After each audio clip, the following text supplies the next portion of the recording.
As soon as you beget or give birth to a child, you're the dead one. The child is the new life, and you are simply the protector of that new life.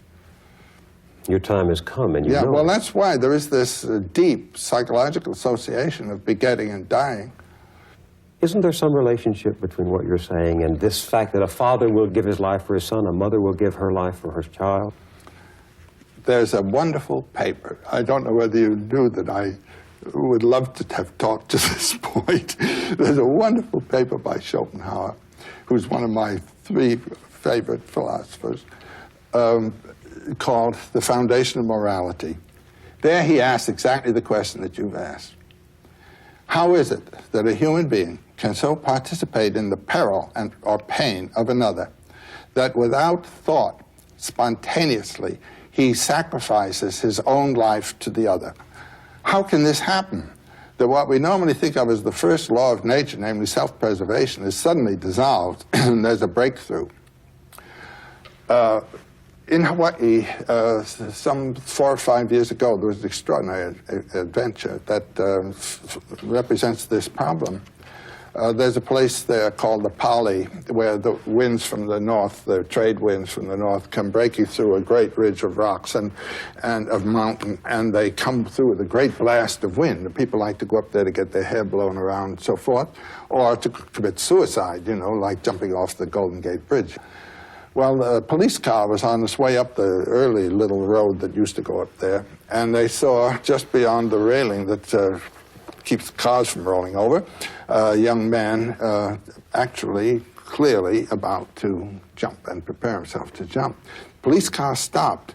The policeman on the right jumps out to grab the boy and grabs him just as he jumped and was himself being pulled over, and would have gone over if the second cop hadn't gotten around and grabbed him and pulled the 2 of them back. There was a long description of this. It was a marvelous thing in the newspapers at that time. And the policeman was asked, why didn't you let go?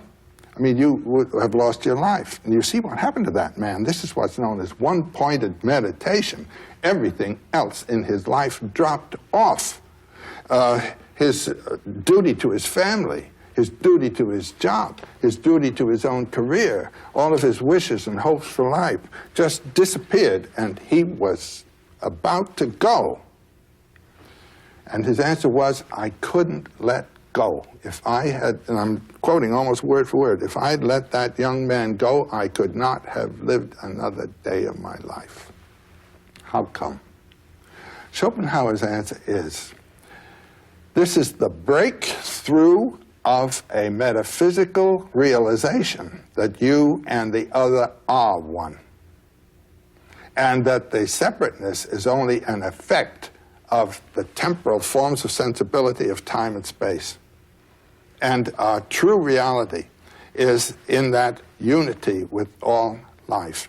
It is a metaphysical truth that becomes spontaneously realized because it's the real truth of your life. Now, you might say the hero is the one who has given his physical life, you might say, to some order of realization of that truth. It may appear that I'm one with my tribe, or I'm one with people of a certain kind, or I'm one with life. This is not a concept. This is a realization. You see what I mean? No, explain it. And the concepts of love your neighbor and all are to put you in tune with that fact. But whether you love your neighbor or not, bing, the thing grabs you and you do this thing. You don't even know who it is. That policeman didn't know who that young man was. And Schopenhauer says, in small ways you can see this happening every day, all the time. This is a theme that can be seen moving life in the world. People doing nice things for each other.